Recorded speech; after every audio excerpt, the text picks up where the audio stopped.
Hello and welcome everyone. Thank you so much for joining us, and we'll be starting this panel discussion in about a minute's time.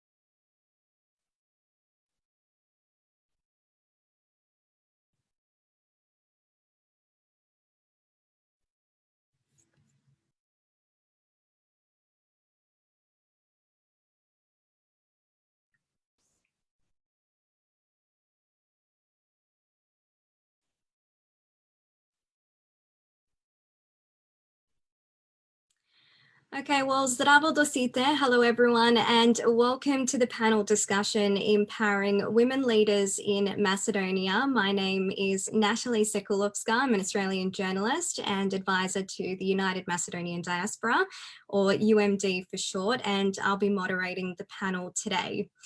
This panel aims to raise issues impacting on the empowerment of women in Macedonia. The country faces unique social and economic challenges that sometimes make it difficult to celebrate and motivate women to their full potential. It's important to discuss these issues in a forum like this as a means of starting a conversation and hopefully a step towards addressing some of these challenges.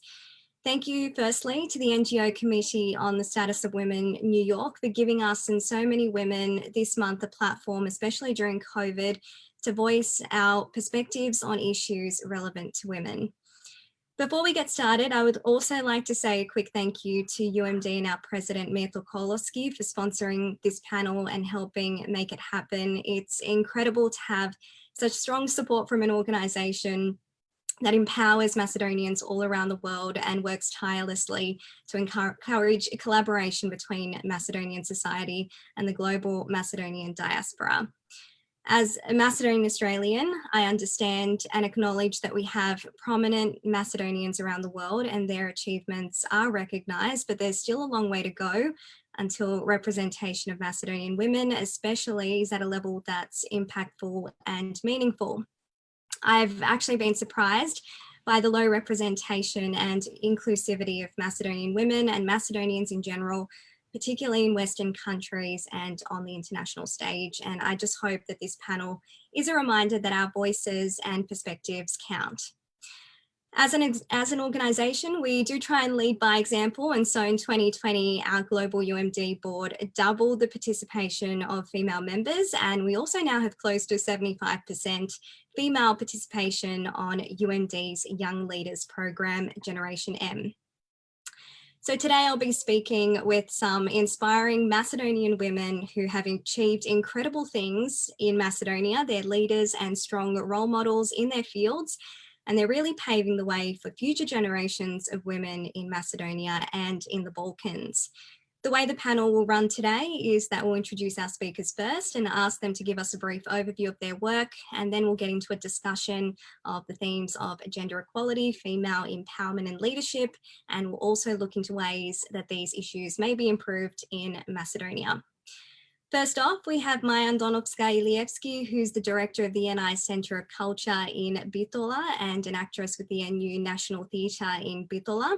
We also have Izabela Sokolovska, the founder of ESNAF Social Enterprise in Skopje, and Ilina Pejoska Zaturoski, a businesswoman, web designer and founder of Femitika, a platform for empowering women. Welcome to all of you incredible women, and thank you for taking the time to join us. Now, to kick things off, Maja, so music, dancing, theatre and singing, they're all very important for Macedonian people as part of our culture. What does your role as director at the NI Centre of Culture involve, just to start things off? First of all, thank you for the invitation to be a part of this channel of this panel discussion. I'm honored to be here today. Yes, as you said, I'm Maja Andonovska Ilijevski. People in Macedonia, especially in Bitola, know me as an actor in National Theatre in Bitola. But 3 years I work also as a director of National Institution Center of Culture in Bitola. Working in culture is, first of all, very inspiring thing to do, especially in normal times when we don't deal with Corona, because Corona made everything seem impossible and hard. But I believe that the good times are in front of us, and that we will continue with the good work, especially that, for example, the Center of Culture in Bitola is one of the biggest center cultures in this region, and we are a host of 3 international festivals that, and 2 of them are under the UNESCO. So we are also working as a home for every artist that don't have their own homes. Like I have, like an actor, I have my national theater, but we are like a big home for all the artists from this region that don't have their national institutions, and we are providing them spaces to see what they created. So I believe that we have a very responsible role in this society, and I hope that soon better days will come and we'll continue with the good work. So you mentioned you're also an actress with the National Theatre. Do you find that many Macedonian women are involved in the creative arts and acting? And what are your thoughts on that? Yes, because I think that I work in industry that is not strictly male or female, and maybe in the old times when our grandparents were alive, theater was more male profession, and we know from the history of theater that male actors were playing woman acting roles, but the times are changing all the time, and the things are changing all the time. So I think that now we have equal number of women actors and male actors. So I think that in theaters, the situation is not so bad as it is in the other industries. Okay, great. So Izabela, moving on to you, can you tell us a little bit about what your business ESNAF does? Hi, thank you for this opportunity to be part of this panel discussion, first of all. ESNAF is a social enterprise. It's the first handmade store opened in Macedonia that unites more than 100 artisans, from which 90% are women and 10% are males. So basically what we have here in ESNAF is the work of all these artisans united all in one place in the center of Skopje. Also, we have online store. So basically how ESNAF became alive is with the work that I started doing 10 years ago as artisan. I couldn't find a place where to sell, where to learn the artisan skills. So that is why I founded the organization Creative Macedonia, and ESNAF was the best part of it, uniting all these artisans at one place where they can sell their products. So it's the tradition of Macedonia made through the hands of the artisans, available for everyone to buy and to see and to keep it by their side.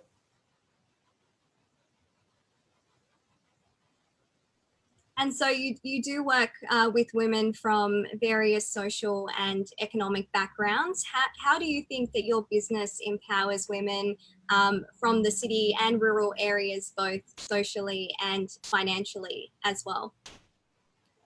Women traditionally in the past were the one doing all this artisan work, for example, the embroidery, knitting, crocheting, etc. So after the industrialization, all this work was unnecessary because everything was industry made. So the women who are creating today, they are creating for the pleasure of their soul. It's something that gives them fulfillment to keep the Macedonian tradition alive. Macedonia is a very small country, and the market here and the power of the people to buy this handicraft is not enough to support them. Even if one woman is producing or a man produce amazing works, it's very difficult to establish a store to be available to all the buyers. It will take time from their time to produce, to create. It's difficult to sell. So what we solve here is have one place where they can sell, and participants are people from different backgrounds. 20-30% from ESNAF are people from marginalized groups like single mothers, persons with Down syndrome, women under cancer treatment, people with disabilities. All these people are wonderful creators, but they have even more challenges than others to be able to live from artisan skills, from selling artisan goods, handmade items. So basically, ESNAF, what we do is we sell from all these artisans together. We don't discriminate like people with disabilities or all the rest. So they're all called artisans, and the profit from ESNAF goes back to these vulnerable groups, where we teach them artisan skills and we socially include them by so how they can get income and be included in the society. Perfect. And it's interesting that you bring up some of the challenges that are associated with, setting up and, running your own business, especially for women in Macedonia. And we'll get to that discussion in a little bit more depth later on as well. And moving along to Ilina, so you've created a platform called Femitika, which gives Macedonian women a voice when it comes to issues affecting them. What inspired you to create it in the first place? Hi, first of all, thank you for having me today here. I'm very excited to be a part of this panel, and I'm very happy to be participating in it.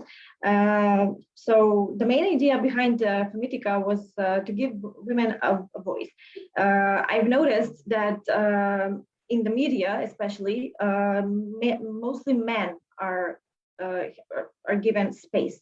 So the main idea is to give women space, a platform where they can publish their work, voice their opinions on matters such as political matters, societal matters, and something that and things that are connected to their work and which other people wouldn't give them space to publish that sort of articles. So it was mostly connected to Macedonian politics, because we saw that many female politicians are not given enough space in the media as much as male politicians were given. So, but afterwards it became a sort of movement in which women from other professions started sending out their articles and wanted their voices to be heard. And I think it's beautiful, actually, because it's gained a lot of popularity among women in Macedonia. And you've also created a podcast as well that's associated with Femitika. Can you tell us a little bit more about your podcast, what it's called, and some of the incredible Macedonian women that you've spoken to as part of the podcast? Yes, the podcast is quite new, actually. It's been around for 2 months, so we only have 4 episodes. Currently filming, recording some new episodes. I'm in the process of recording them. It actually came around by the time when when there was a huge scandal in Macedonia regarding the Telegram scandal, but we can talk more about that later, I'm guessing.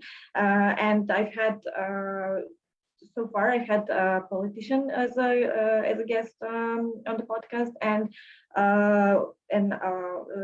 Macedonian woman who is living in Slovenia, and she's actually, her husband is a lawyer for human rights lawyer, and we did a parallel comparing the human rights issues here in Macedonia and in Slovenia regarding that. The Telegram scandal.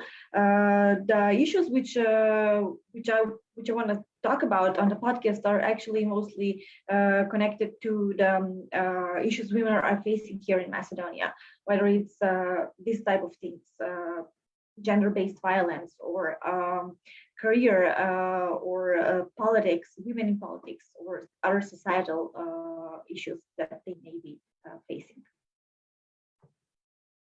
So it's first moving on to our first topic. It's, you know, it's often challenging for women to actually enter the workforce, let alone set up a business. Ilina, I know you've got, you're the founder of your own business as well. What challenges do you think that women face on their path to becoming a leader or an entrepreneur in Macedonia? And have you personally experienced any of these barriers yourself? That's a very good question, actually. So as a woman myself, I think I haven't experienced any obstacles so far regarding my small business in general from other people.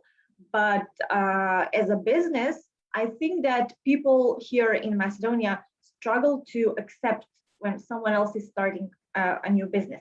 Yes, there might be some people who find it difficult to believe that a woman can start her own business, and that's what's bothering them most of the time. But what bothers me personally is that if I do not receive support from other female entrepreneurs, and that is something that disappointed me deeply, because when I started my own business, I didn't get the support from other female entrepreneurs as much as I hoped so. And I think that is something that we should work on here in Macedonia, because I don't think that women should see each other as rivals or as competitors. We must have a solid background or a place to stand together and fight in this male-dominated world, especially in Macedonia, if you know what I mean. And I'm currently working on that part in trying to reach to as many women entrepreneurs as possible, or women who have similar businesses as mine, to show them to not see me as a rival or as a competitor, because we must support each other no matter what. It's really interesting that you bring up some of these attitudes that people have towards women who want to be business leaders, and it makes me think, do you think that some of these challenges and these attitudes actually stem from traditional attitudes and stereotypes that people might have of women in Macedonian society? Yes, definitely. I think that no matter how much we want to have a different mindset, sometimes what's in us from before what we've been learned throughout our life can sometimes come to the surface, and that is something that we should work on. We should, as a society, we must evolve. We must grow our mindset, and we must change our mindset and think differently. We must not be afraid to support someone who is starting a small business or a big business or whatever else they want to do in their life, because if a person wants to succeed in something, we must be able to support them and not feel jealousy or be envious of them. That is, I think, the core first characteristic that is present in everyone in Macedonia. Why the grass is greener on the other side, in my neighbor's yard, if you know what I mean, and not in mine. That is something that we should work on. And Maja, I'll bring you in here. I know that you have some thoughts about, obviously, some of these, you know, really traditional kind of attitudes and ideas about women. So what's your experience been with that? Well, first of all, we must not forget that we live on Balkan, and of course in Macedonia, and especially when you live in smaller town, like I live in Bitola, the things are very difficult, especially for ambitious women. I experienced my first barrier as a woman when I was 18 years old, and I decided to study acting on University of Drama Arts in Skopje. My grandfather, who was an intellectual, he was a doctor, was very against my choice. He told me, look, actor is not a profession for a woman. And I was very upset, like, why actor is not a profession for woman? And he said to me, you know, an actor cannot have a normal family, life, it will be hard to find a man who will support you and to support what you do and to understand that what you do over there in theater is only a work. And then he was telling me, you know, you will have to sacrifice your personal and private time in life because the actors don't have normal working time like normal woman people do have. I was very upset, but I didn't have a different choice and different thoughts. I knew it that I want to be an actor, and that was my choice. And I'm happy that I finished university in Skopje, and that my grandfather had a chance to watch me on professional scene and to see that when someone is working and when someone chooses the profession that he likes, can be both successful in private life and in professional. But he was very right in a lot of things that he told me, because how I was growing professionally and privately, I really understood what he was trying to tell me, because really not everyone can understand a profession, especially for a woman that have not doesn't have normal working time. For example, I work in the mornings. I have when I work new performance, we have working time in the mornings, and then in the afternoons I prepare myself and have night performances. So sometimes it happens to go home late at night, and especially when you are a young wife and a mother as I am now, if you don't have a normal family, first of all, respect and a person that understands what you work, it will be really very hard to be successful. We know that a lot of women who decide to work these professions stay alone because they cannot find themselves strong in that kind of society that we live. So later, when I decided, because I work as an actor 14 years, but 3 years ago when I decided to apply for a director of Center of Culture, I also faced this kind of opinions of people that director is not a good work position for a woman, young woman, especially when the woman is emotional and it's very gentle, and how they were telling me, like my friends were telling me, why do you need this? Why do you need problems in your life? And I said to them, but why problems? I think that I'm in my full potential. I know, what I would like to change. And I live in this society and I want to make an impact to be a better one. Why problem?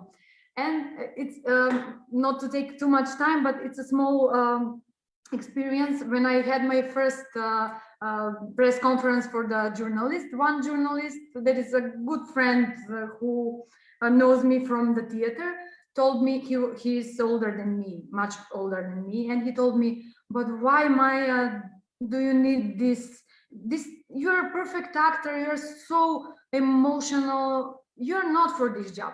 1 year later, he was coming to Center of Culture. We were having one big renovation here in the offices, and he was confused, saying in front of the offices, and told me, why are you doing this renovation? You should work only with creative things.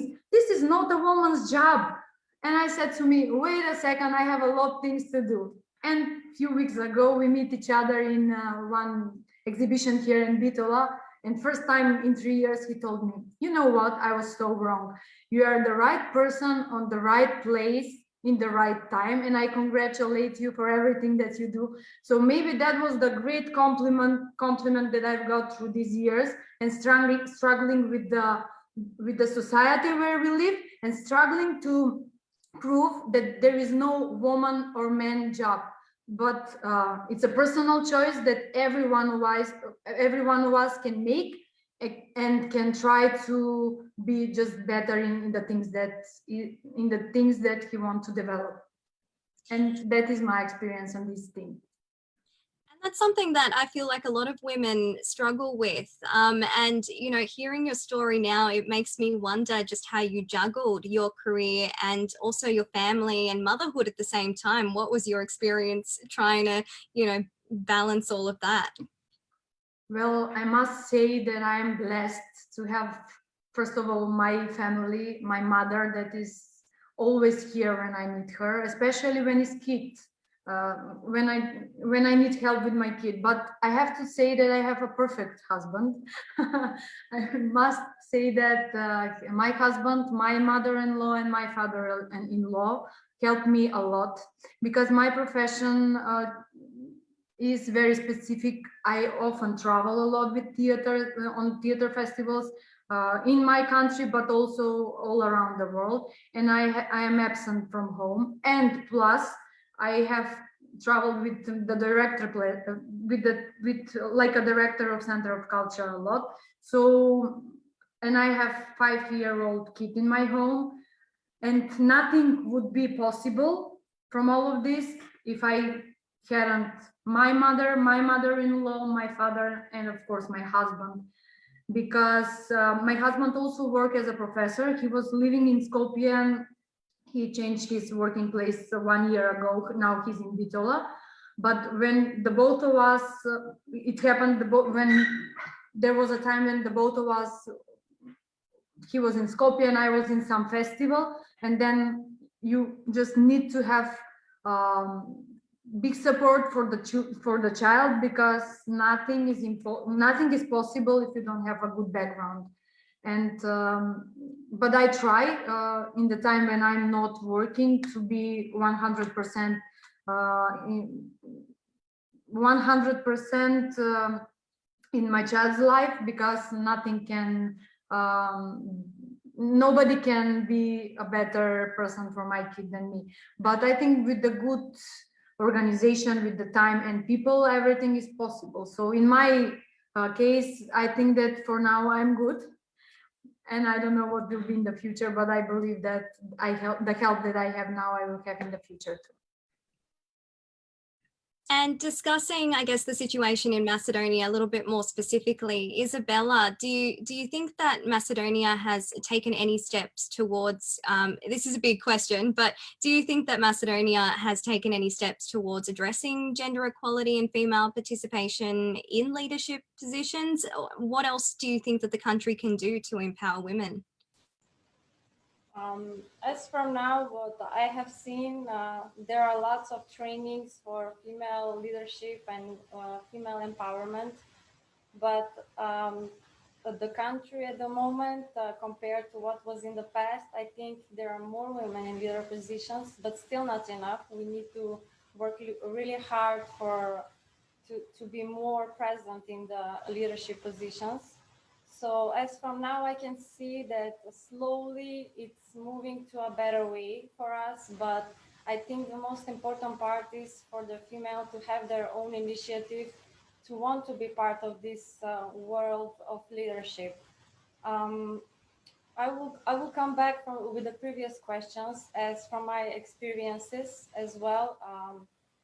I previously worked on a cruise line and on a luxury yacht. And when I arrived here in Macedonia, there was a training for hospitality by Swiss standards, so for high luxury standards to implement here in Macedonia.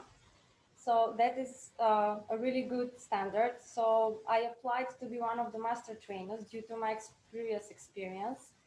And then I was surprised to see of the part where I work in the restaurant for the bar and waiters.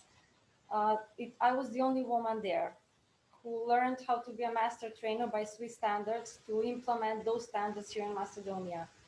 So what I faced here with the men there, lots of looks different, like underestimating, you're a woman, you don't know hospitality, etc.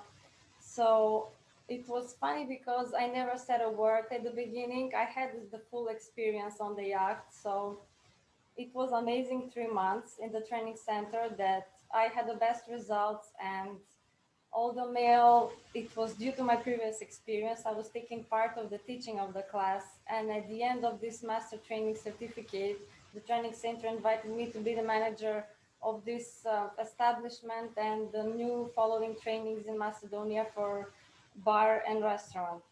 So I think there are efforts from the country to implement and to give the chance for women to be on the leader positions, but I think it's up to the women mindset to want to be part of that.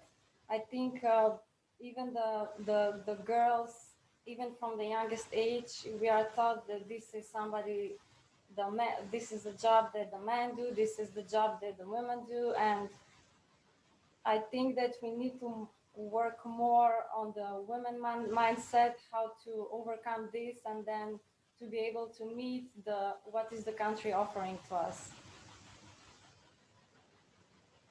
It seems like there are some steps that, you know, Macedonia is taking to obviously, you know, encourage women into these positions, but it seems like a lot of, you know, these older traditional attitudes are still, you know, stopping them from developing this confidence, you know, to take the next step. And it's interesting because the unemployment rate for women in Macedonia is actually pretty high, even though a lot of Macedonian women generally hold high education and skills, and they're very talented and intelligent. Do you think that to an extent Macedonia is potentially losing a lot of well-trained women who can move into leadership roles but aren't able to due to a lack of opportunities? Ilina, I might get you to maybe start with this question first, and then I'll move on to Maja and Izabela on your thoughts as well. Yes, thank you for that. I have a very strong opinion regarding this topic. I do feel that women in Macedonia have a lack of support system. Most of them who are, especially those women who are unemployed and have high education in their resumes. Why is that? That is, again, because of some traditional norms in which they are told to stay at home and take care of their kids instead of pursuing a career in whatever fulfills them.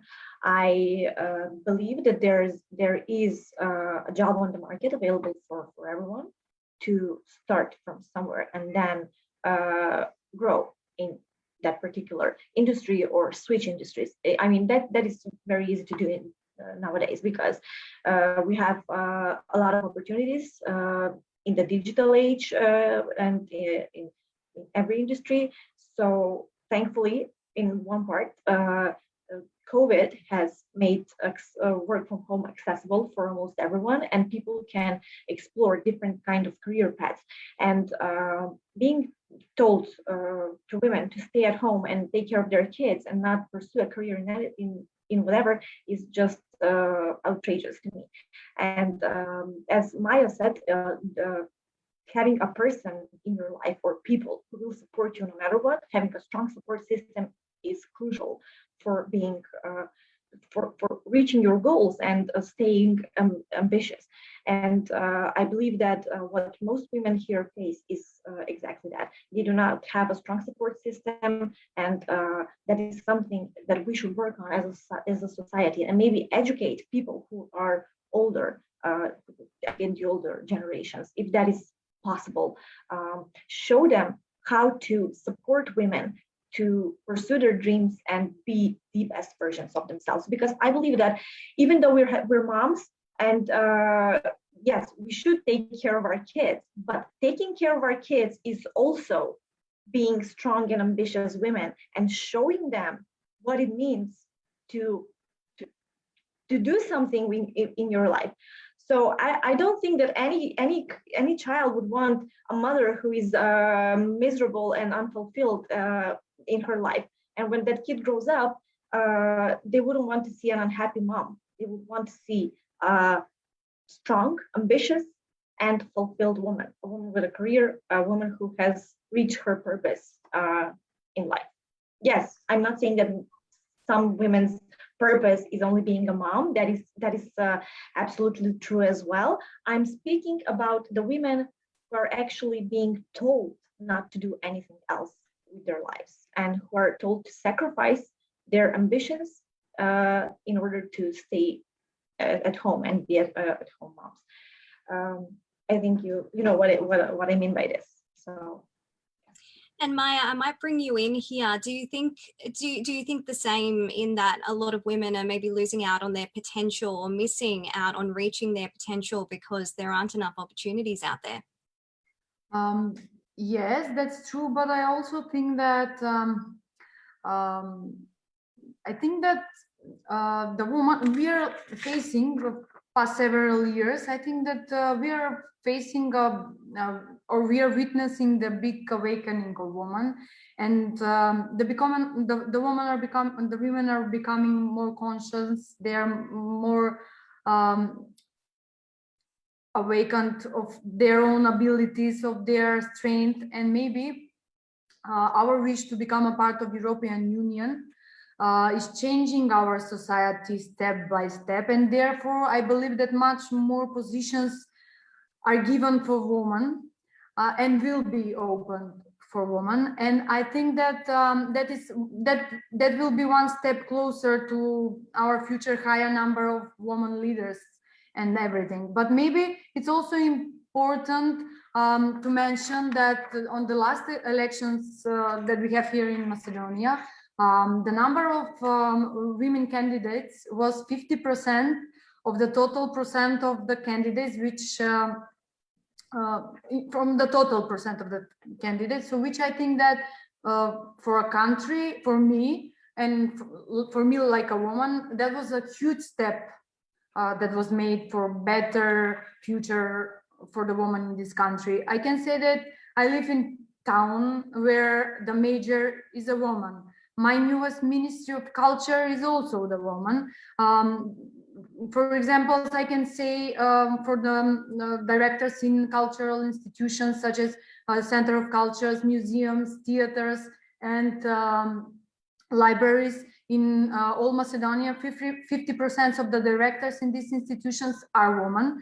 So I think that a progress is made, but also think that we still steam on traditional attitude, and that tradition is very present here in Macedonia, and many people still rely on tradition, and even though that we live in 21st century, we are still stuck in our mindset.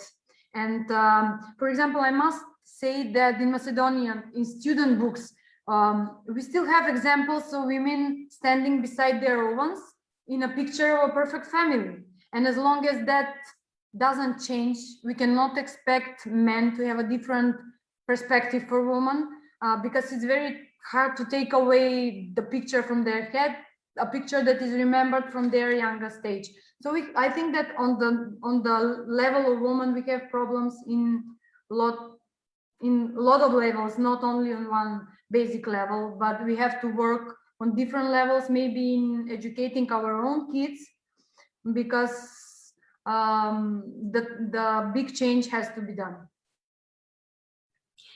And moving along, I wanted to discuss the so-called brain drain.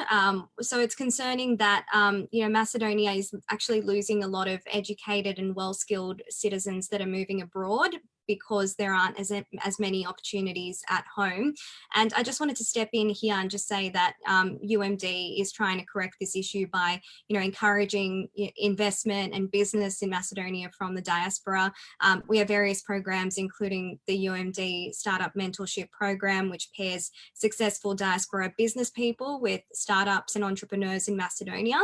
And there's also another program called Birthright Macedonia, which we're actually looking at resuming post-COVID, that allows young Macedonians from the diaspora to experience a cultural and work internship program in Macedonia. Now, Izabela, I wanted to reach out to you on this particular question because even though your business is primarily, I guess, based in Macedonia and you've got a physical store, you also have the online aspect. And including myself and my family, I know a lot of people from the diaspora and Macedonians from the diaspora who have bought from your store online. How much scope do you think that there is for Macedonian women to work together, with others in the diaspora, for example, especially when it comes to mentoring and exchanging skills in Macedonia, and also expanding, I guess, your business into other countries in the world, not just Macedonia and the Balkans? First, I would like to say that I'm really happy with collaborating with the UND and the great support that we received from them to promote ESNAF and what we do. So, like I said previously, the market in Macedonia is not enough to support these people to be able to make income monthly. So I think there is a great potential here to with the mentorship, partnerships, and developing ESNAF through the world.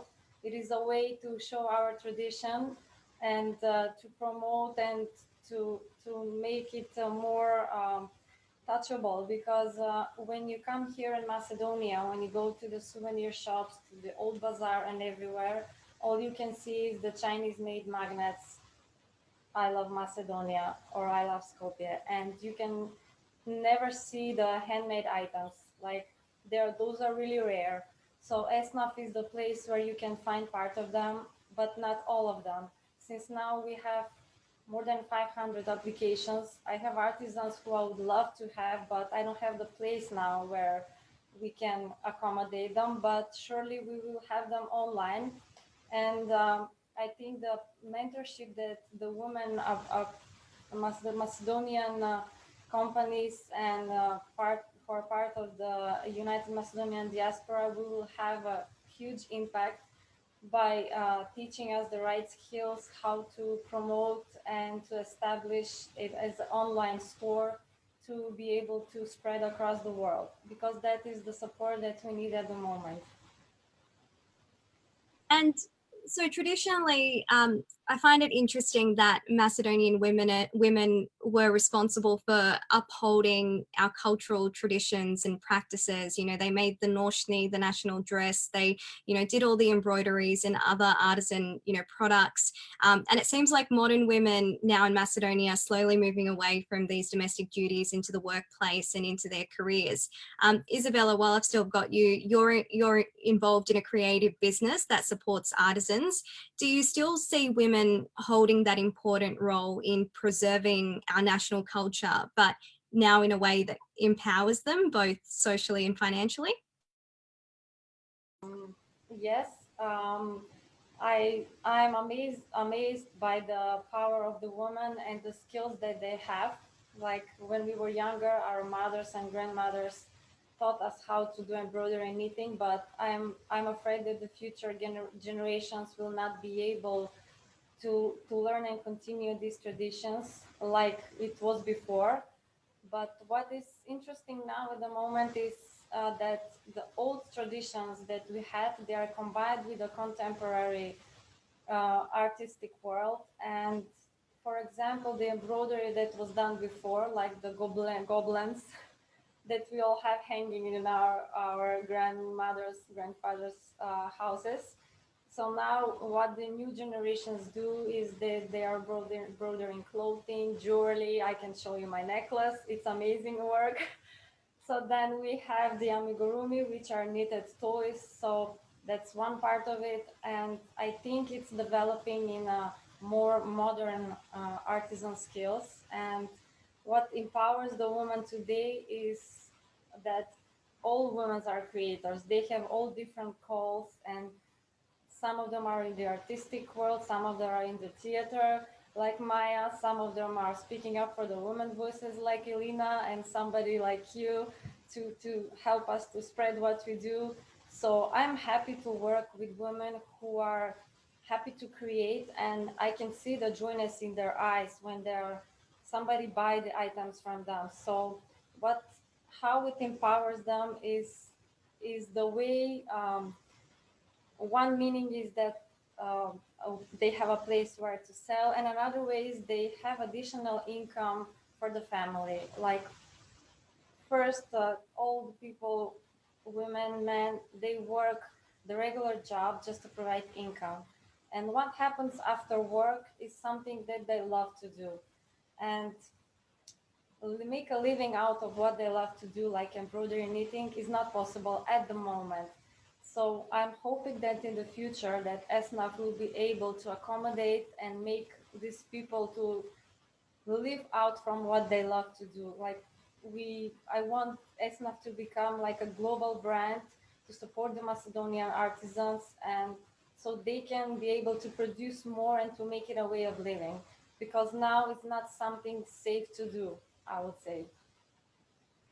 And Maja, in your role running a cultural centre, what are your thoughts on women taking a leading role in upholding our Macedonian culture? I already mentioned that as a director of Center of Culture, I'm also a director of one of the oldest and biggest festivals of folk songs and dances, Ilinden Days in Bitola. For example, last year we celebrated our 50 years anniversary. This is a festival which presents, promotes and documents the priceless folk cultural tradition. We host more than 1,500 guests from our country and from all around the world. And on all four parts of the world, we try to reach our mission to attract a great number of authentic values. And one of the main goals of our festival is to present, to educate, and to produce expert cadre, how can I say, experts on the field. So I must mention that Ilinden Days, the folk festival for folk songs and dances, is only festival from our country that has a certificate from COFF, that's the International Council of Organization of Folklore, Festivals and Folk Arts, that is in official partnership with UNESCO. So with this festival in our home, in our town, we are trying to, because it's the festival that lasts 7 days, it's a festival that speak loudly about our tradition, and it's a festival where a lot of professors from the University of Ethnology and Ethnochorology from Štip are having their seminar as a part of the festival, and we try to educate the young people that want to become future folk workers, and also to protect what is our national identity. We also work with children. We have art school for children, where the children work ornaments, symbol of traditional wear and everything in different kinds of artistic how can I say, in different styles. Someone is painting, someone is working with hands, someone is making a picture from stones, and that's how we are putting that love for our tradition, for our, as you said, love for nošnja and traditional Macedonian wear and our tradition in general to the next generations that are coming after us, because that is ours and that is our identity. So I think that as a director of this institution, I put a big effort to this festival because it's one of the biggest, and because we are preparing all year just for 7 days in July. And I believe that this festival is well known in Macedonia, especially in Bitola, and a lot of our Macedonians in diaspora who are coming in summer in Macedonia, in Bitola, visit our festivals, and they are our guests. So maybe in some other discussion, you can ask them, and they will tell how big is our festival, how beautiful is Bitola in 7 days, where every angle of Širok Sokak, the old bazaar, people who made crafts just like ESNAF and Izabela are here, and we are all breathing as one in Macedonian folklore. I truly believe that maybe we will make contact with Izabela, and maybe ESNAF and women from ESNAF can be this year part of our festival. I will call you, Izabela, after this, and I'm very happy that with this panel discussion, we can make friends that will last longer. And talking about cultural change, I just want to shift the conversation a little bit. You know, there's been a huge feminist and Me Too movement, you know, in Australia, where I'm based. But, you know, I just wanted to get a sense of whether there's a strong feminist or Me Too movement in Macedonia currently. And Ilina, you know, with your Femitika platform, do you think that these movements have taken off in Macedonia? And if so, what role has Femitika played in encouraging, you know, feminism and supporting these movements? Yes, most definitely. After the Telegram scandal that happened over a month ago, previously it happened 1 year ago, but as we all know, nothing happened regarding that, and now there's an even bigger issue. After this last scandal, a lot of women have started speaking out and voicing their opinion regarding this topic. It's a huge scandal. It's a huge invasion of privacy. It's a different kind of sickness, what I call it. It's how do we in which group do we put these men? Are they pedophiles? Are they sexual predators? Are they something in between? What drives them to do what they did? And this is something that women in Macedonia are raising a question for. And there was a march, a women's march on the 8th of March, actually on International Women's Day, in which women are seeking their the rights for the victims that were affected by this scandal. So I think that in this moment in time, there is a huge movement regarding women's rights in Macedonia, not just the victims of the Telegram scandal, the Javna Soba, but also there were many other scandals connected to a woman who has lost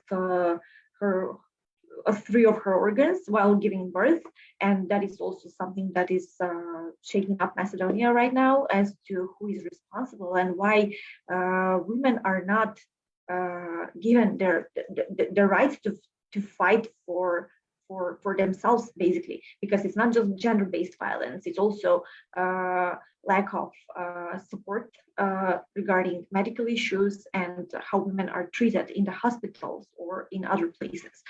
So it is something similar to the Me Too movement, maybe even bigger, because not just in Macedonia. In the past 2 months, similar scandals have shaken up the entire Balkans, and I feel like it's a revolution of sorts in the Balkans. And just yesterday, there was another scandal in a neighboring country regarding gender-based violence and sexual harassment. So I think that we're on the good path to achieve something.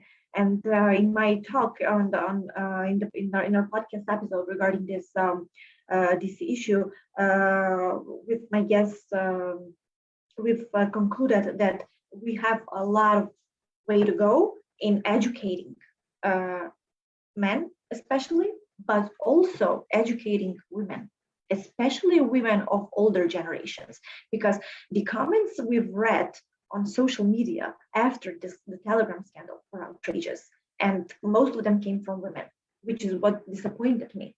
Women who are older than me.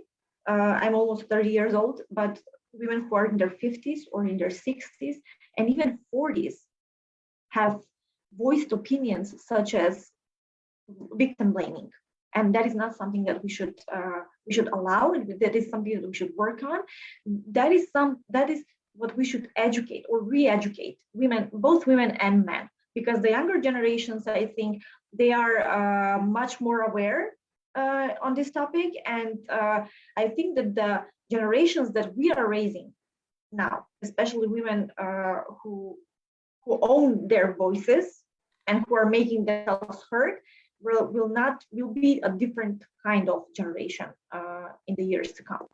So what we need to do right now is educate women of all ages to stand up for themselves and realize that victim blaming is wrong, and to make them think that if even them or someone close to them may have found themselves in a similar situation, and how would they feel if they had a victim of sorts in their family, would they still be thinking the same way or not?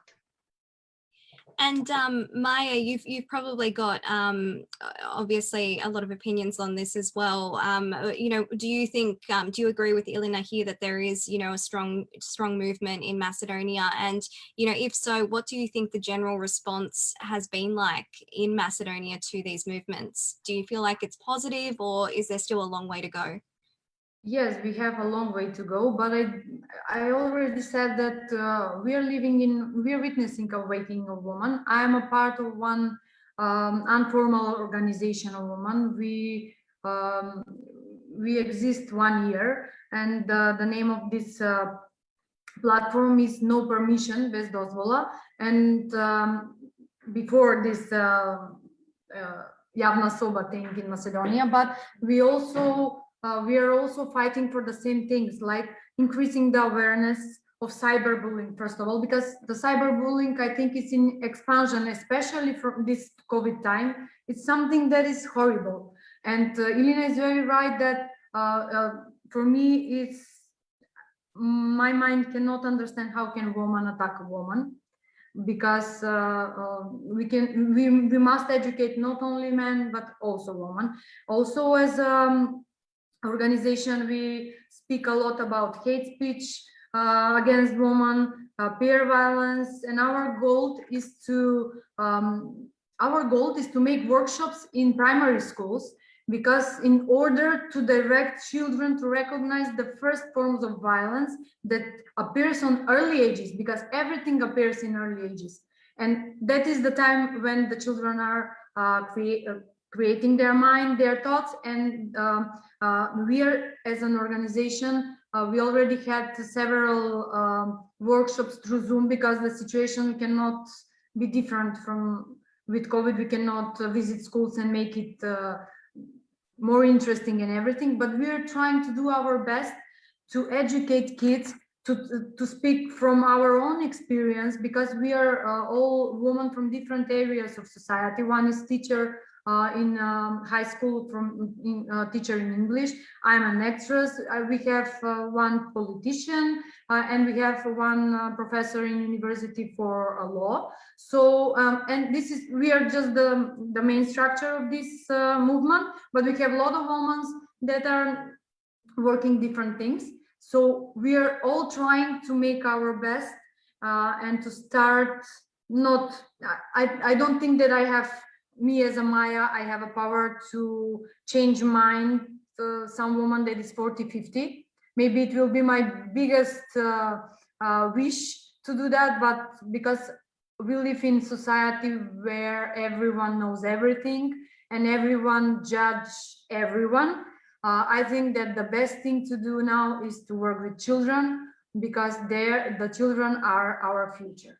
So our main goal is to work and try to change the things when the things are still small and children are small, because my child next year will be first grade in school, and I would like my child to know what is cyberbullying, what is gender violence, and how to protect. And if my son protect himself, he will know how to protect girls too.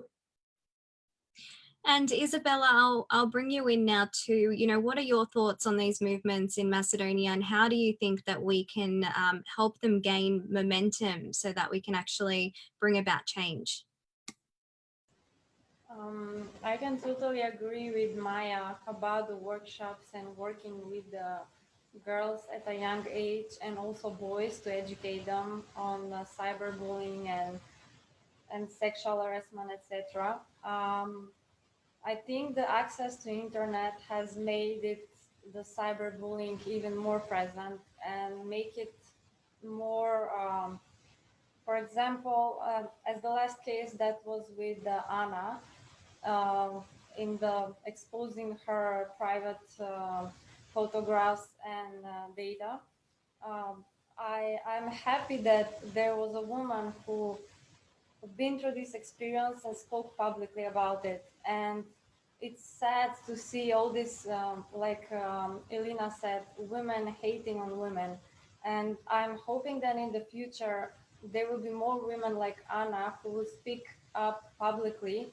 And in order to be the voice of the women who cannot expose themselves, and to give them courage not to give up and to continue in their way of life, not the way to live, and not to look on the judgment and the hatred of other women. So I think bringing support and to these women who bring up their experience and speak up about it, to give power to all the women and just to hold on to each other. I can agree with Ilina that I had previously, when I started my company, support, but as like she said, jealousy, or I don't know how to explain this, like it's the mentality problem here. And in order to help each other, we try to use each other in a wrong way. So at this point, after 3 years, I learned, I gained the experience to be able to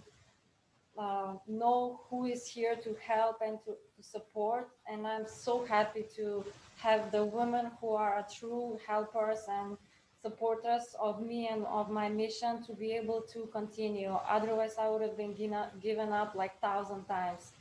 So I think what we can do is to find the women who are helper and supporter, and to hold on to each other and to support ourselves in order to be more present in the leadership roles and changing the society and end the cyberbullying for women.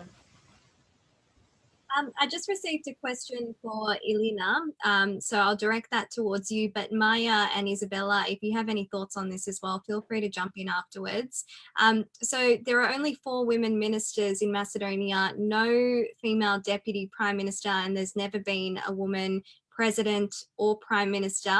Ilina, how do you think that we can get more women involved in public life in Macedonia? Yes, so there is a law. The MPs passed a law which must include at least 40% of female MPs in the parliament. I see that lately most of the parties have been trying to include as many women as possible in their lists. In their election lists, which is good, which is really good, but we still are missing women in executive roles. So there aren't many ministers in the government, and that is something that is not good, not okay. Because if we're striving to make to have equality in politics first and foremost, then other industries will follow. That's how I feel. For example, I come from the IT industry. The IT industry has been trying really hard in the past years to include as many women as possible, especially in leadership roles, as well as in teams. So the company that I work for has 50% women, and also other companies have more than 75% women in their companies. So not just in leadership roles, and in those companies, for example, the leadership rate, the women that are in leadership roles is 90%, which is really good. But in the government, we still have much work to do. I think that politics is a field, not only in Macedonia, in which men are afraid of strong women.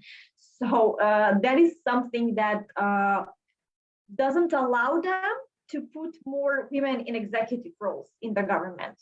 I think that there should be a system to encourage men in politics to not be afraid of strong women, because women will be strong no matter what, and their qualities will come on the surface no matter how much you try to subdue them.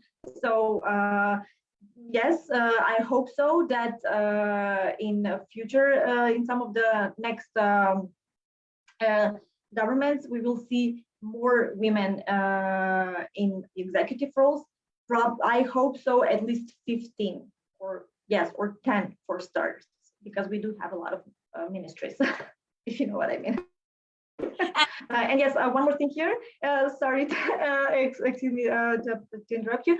I think that we should go past the quotas. yes, we must have quotas right now in this moment, because there is no other way to force equality in the system without having quotas. But even if we do have quotas, I always think that we should strive for quality, not just include women who will not bring quality to the table. Yes, include women, meet the quotas, but include women of quality, not just quantitative measures, if you know what I mean.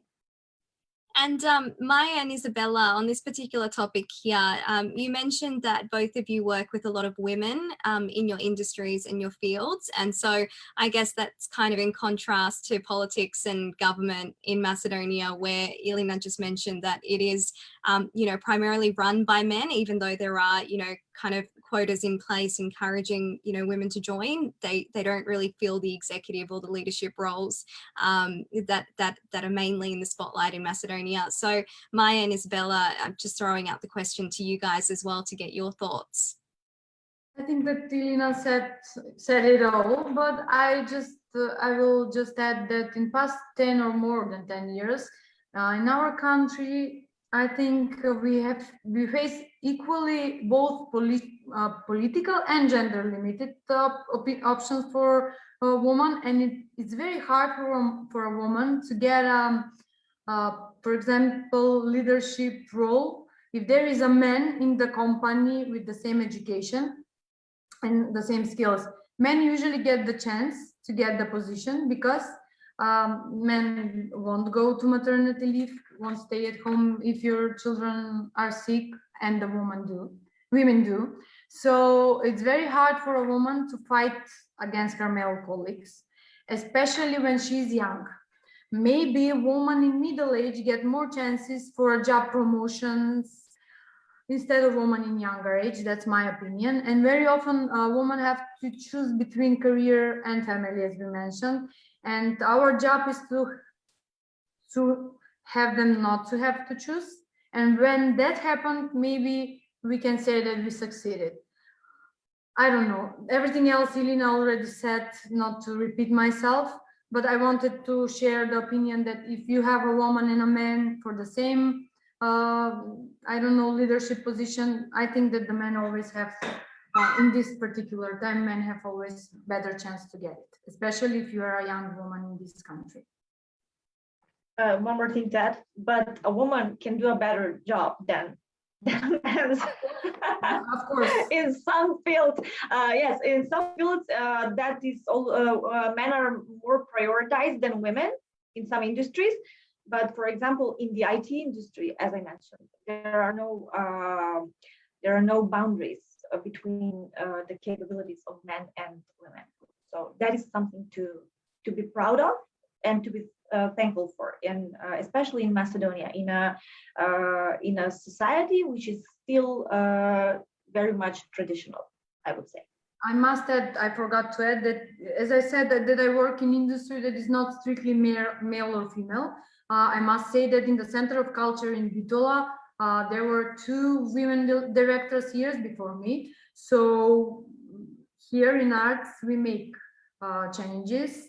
I know that there are still industries that they're strictly male dominated, and we have still a long way to go in these areas. But I'm proud that in culture, the things are moving faster than maybe in the other industries. And Izabela, feel free to obviously weigh in on the discussion about, representation of women in politics and in government. But I just thought of a question here when Ilina was talking about how women are better suited to some roles. Obviously, a lot of the artisans that you work with and that you collaborate with are women. But do you work with a lot of men as well, like male artisans through ESNAF? And I guess what's your experience with them? I would love to say something about the workshops that we did before opening ESNAF. We did around 50 workshops where the artisans who are now part of ESNAF transferred their knowledge to other people. So we did learning embroidery, knitting, decoupage, epoxy resin, surma, it's the string filigree art, So I am happy to see that there were men applying and participating in embroidery courses. So, and the knitting and etc. I was doing quilling. It's a paper filigree technique. And on all of my workshops, there was 1 or 2 men participating. And I was so amazed to see that how they use the new skill that they learn at the workshops is to help them develop their creativity. They were architects, programmers, designers, etc. So they tell me that I'm whole day in front of the computer in the same position. Like when I do arts and learn new skill, I have a new creative way of thinking, and it helps me develop my creativity and work and to be more productive in their work. As part of ESNAF now, we have artisans who are males as well, who do silver filigree, leather work, woodwork, but there are a few, and the other artisans are the female who do all the rest. So it's funny to know a fact that the knitting basically, first of all, was a male skill. And the first knitting association was founded in Paris, and the women were not allowed to be part of it. And after that, I don't know why we took over this tradition to do everything. But I think it's getting better, and I hope that this virus pandemic will finish soon and we'll be able to go back to do the workshops and to be more inclusive for men in our artisan workshops. So moving along to COVID, you brought that up, Izabela, and I know it's a topic that all of you feel very strongly about, and I'm sure you'll have a lot to say about it. It's obviously, you know, had a massive impact on all of us in different ways, especially those of you in Macedonia. Maja, I'm going to bring you in here because you've mentioned that the pandemic has especially impacted the theatre and the arts. Can you just explain to us just quickly, you know, in what ways it's impacted your industry and how it might have also affected female participation in the industry as well? I think that COVID affects every one of us, especially theater. We closed our doors 1 year ago, and after 1 year, maybe now we are starting a little bit to work again. How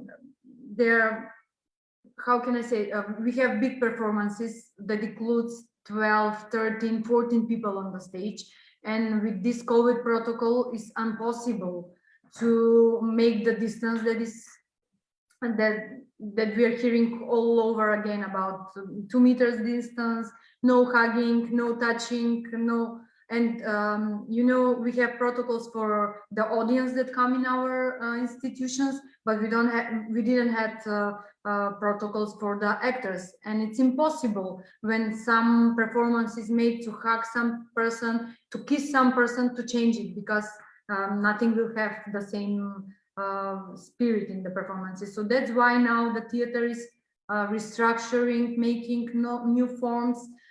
They are making performances with small number of participants, like 2, 3 is the maximum. Mono spectacles are made, and we are trying to open again for the audience, and we are trying to do our best to keep the art alive.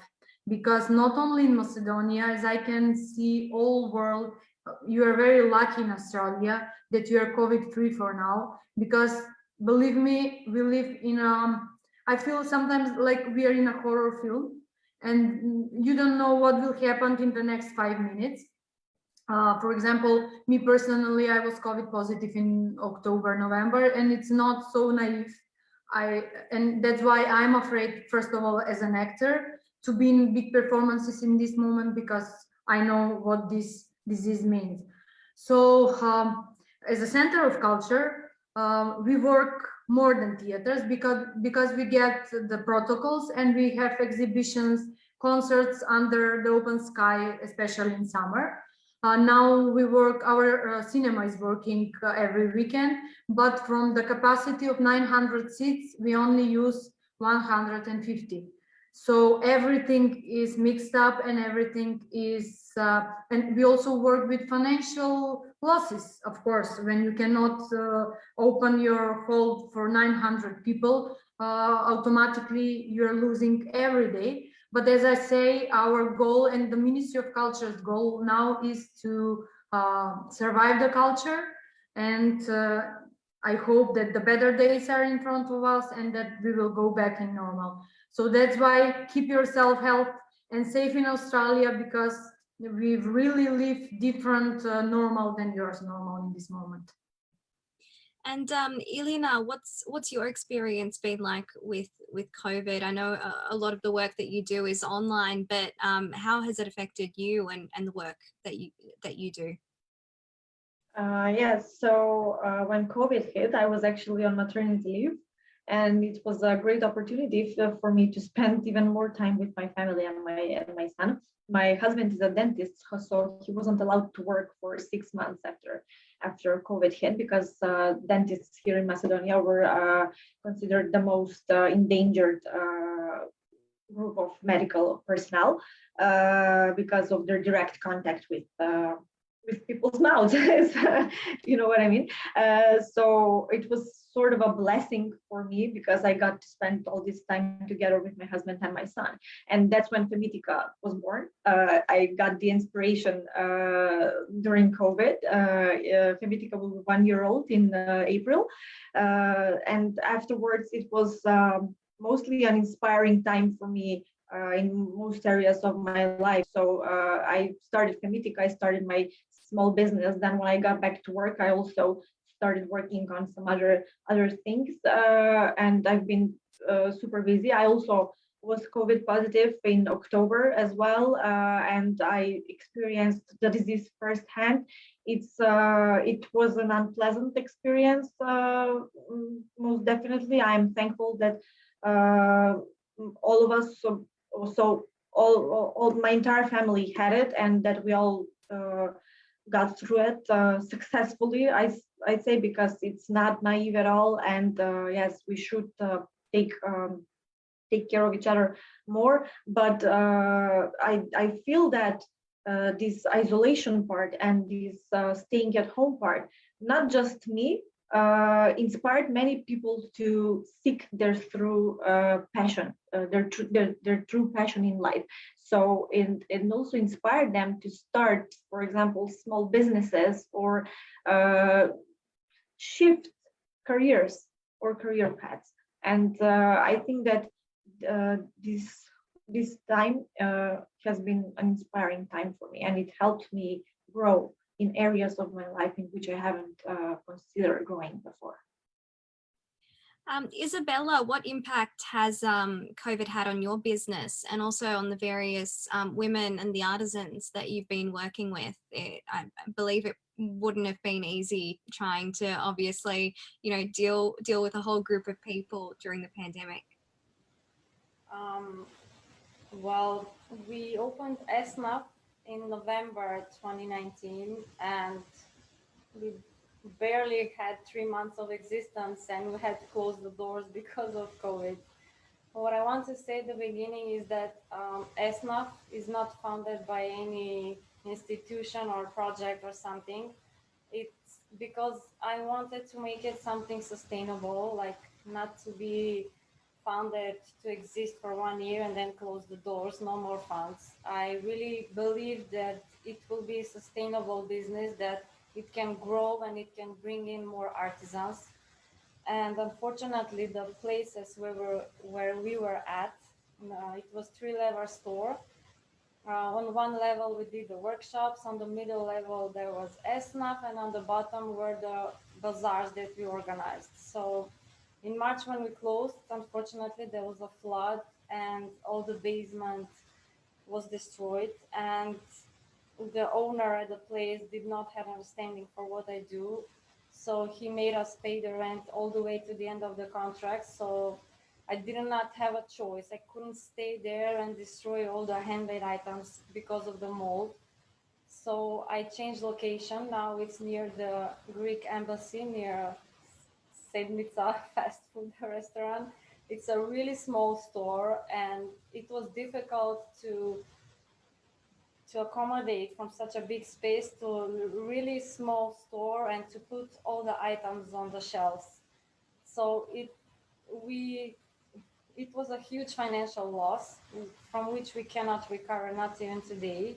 And at the moment, I am applying for grants and support, but because it's social enterprise, we do not meet the criteria from the government to be able to receive a support for COVID with the payment, salaries, etc. So I can say now it's possible that the store will be shut at the end of April and continue to work only online, because the rent and the electricity bills, all the bills, the employing girls, it's something that we cannot afford at the moment. I still believe that once this is all finished, it can be a fully sustainable social enterprise that can grow and develop. And I'm hoping that, obviously for all of our sakes, that, COVID comes to an end sooner rather than later, and hopefully we can all, be able to, continue your businesses and continue doing the excellent work that you've all been doing. So I've got my fingers crossed for all of us. And we're going to have to, I think, wrap up soon, because believe it or not, it has been almost an hour and a half of discussion, which is fabulous, and I hope everyone's enjoyed it. But just to kind of finish off, I just wanted to ask all three of you, and I'm happy for someone to kick us off, but what's your message to Macedonian women, both in Macedonia and in the diaspora, who want to progress their careers, and who want to get into these leadership positions, or who might want to start their own podcast or start their own business? What's your message to them, and what kind of tips would you like to share with them to help progress their careers? Okay, I'll start maybe, and I will be very short. Choose the job you love, the profession you love, believe in yourself, invest, learn, and never give up. Because I believe that better times are in front of us. And I've already said, every one of us, especially when you work public profession, we have responsibility with our personal example to inspire and encourage young women. Because, for example, in arts, in my working space, women are needed as well as men. And in art, there is no woman job and no man job. So, for example, my last premiere before COVID was, I am a woman, and I was playing Dionys, male role. So I think that everything is possible. Just don't give up. And if you choose what you love, you will never have one working day in your life. That's it. And can I go? Go for it. So I would say fear is your enemy. So don't be afraid to jump in the unknown. Get out of your comfort zone, because this is cliche, but it's true. Once you get out of your comfort zone, amazing things can happen. And when you get out of your comfort zone and strive to be a better version of yourself and reach your goals, that is when you truly excel and become whatever you want to be. And I think that what most women are held back is the fear of the unknown. Women are afraid to ask for a seat on the table. Women are afraid to ask for a raise. Women are afraid to ask for a leadership role. Why? Because for years they've been told that they're not good enough, or that position doesn't belong to them. It belongs to someone else, or that they would not be a good fit for it. So step out of that mindset and just reach for the stars and get out of your comfort zone. That is what I would say to them. And Izabela, wrap it up for us. Okay. If I got a penny for every time that somebody told me that handmade store is never gonna work out in Macedonia, I would have been a millionaire and opened 100 ESNAF stores. So it's amazing how even from the people who are near you don't believe in what you think and what your vision is. And it's really hard to explain to our people who are full of fear, like Ilina said, and are not seeing the possibilities above those fears. So I got a very well-paid manager job, and I decided to quit with the credits, a small kid, and to jump in promoting Macedonian tradition and handmade items and supporting artisans.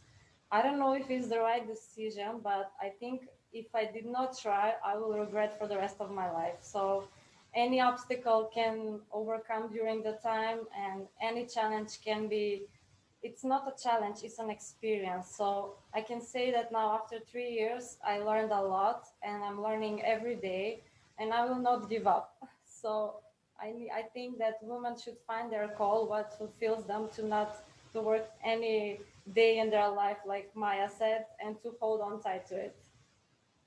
Well, a massive thank you to all of you, to our wonderful speakers. We've got Maja, Andonovska, Ilijevski, Izabela, Sokolovska, and Ilina, Pejoska, Zaturoski. We appreciate all of your insights, advice, experiences, and we all look forward to following your career paths to even more successes. And everyone should follow all of you on social media, especially Instagram. And, you know, we're optimistic that this conversation, you know, about female empowerment actually leads to some solutions. If you have any ideas or you'd like to get involved in the Macedonian diaspora community, please visit the UMD website and also our Facebook, Instagram and Twitter pages. And again, another massive thank you to everyone who's watching and to our speakers. And until next time. So thanks so much to everyone. Thank you.